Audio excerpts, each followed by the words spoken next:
আসসালামু আলাইকুম। Hello everyone, কেমন আছেন সবাই? আলহামদুলিল্লাহ, আমিও ভালো আছি। আজকে আমি নিয়ে আসলাম খুবই জনপ্রিয় একটি খাবার, লাউ চিংড়ি। এটা হচ্ছে লাউ রান্নার সবচেয়ে সহজ রেসিপি। রান্নাটা খুবই সহজ।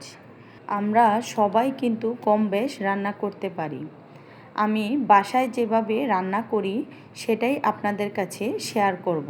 তো কথা না বাড়িয়ে চলে যাব মূল রান্নায়। লাউ রান্না করার জন্য প্রথমে আমি একটি লাউ নিয়েছি এবং এটাকে কেটে ছোট টুকরা করে নেব। আমি আমার পছন্দ অনুযায়ী লাউটা কেটে নিয়েছি। আপনারা চাইলে আপনাদের পছন্দ অনুযায়ী লাউ কেটে নিতে পারেন। আমি আজকে যেভাবে লাউ রান্না করব এভাবে লাউ রান্না করে গরম ভাত কিংবা রুটির সাথে খেতে বেশ ভালো লাগে। এখন লাউটাকে কেটে আমি ধুয়ে পরিষ্কার করে নেব। এই তো আমি আমার সাইজ অনুযায়ী লাউটাকে কেটে নিলাম। আপনারা আপনাদের পছন্দ অনুযায়ী কেটে নেবেন। চিংড়ি দিয়ে লাউ রান্নার জন্য এখানে আমি 15-20টার মতো চিংড়ি মাছ নিয়েছি।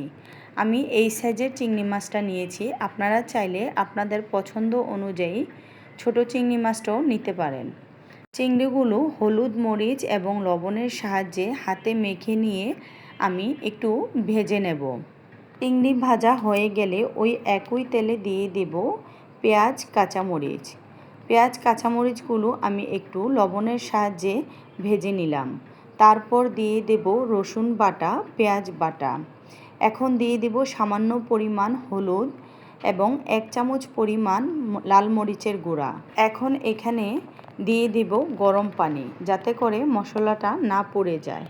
তারপর আমি ধুয়ে কেটে রাখা লাউ দিয়ে দেব। সবগুলো লাউ দেওয়ার পর আমি ভালোভাবে নেড়ে চেড়ে দেব। লাউ যদি কচি হয় লাউ থেকেও অনেক পানি বের হয়। এই জন্য আমি এখানে সামান্য পরিমাণ প্রথমে পানি নিয়েছি। এখন সবগুলো লাউ আমি দিয়ে ভালোভাবে নেড়ে চেড়ে দেব। চুলার আঁচ হাই হিটে রেখে আমি লাউটাকে সিদ্ধ করে নেব। এখন ভালোভাবে নেড়ে চেড়ে একটি ঢাকনার সাহায্যে আমি ঢেকে দেব এবং 10 থেকে 20 মিনিটের মতো আমি রান্না করব। 7-8 মিনিট পর আমি লাউটাকে আবার নেড়ে চেড়ে দেব। এভাবে করে আমি 15 থেকে 20 মিনিটের মতো রান্না করব। এখন অন্য একটি হাঁড়িতে আমি ঢেলে দেব, তারপর দিয়ে দেব গরম পানি। লাউ রান্নায় ঠান্ডা পানি না দেওয়াটাই ভালো। এখন আমি চিংড়ি মাছগুলো দিয়ে দেব। এখন চুলা মিডিয়াম থেকে হাই হিটে করে আমি ঢেকে আরও কিছুক্ষণ রান্না করব। হয়ে গেল অনেক মজার চিংড়ি দিয়ে লাউ রান্না। আল্লাহ হাফেজ।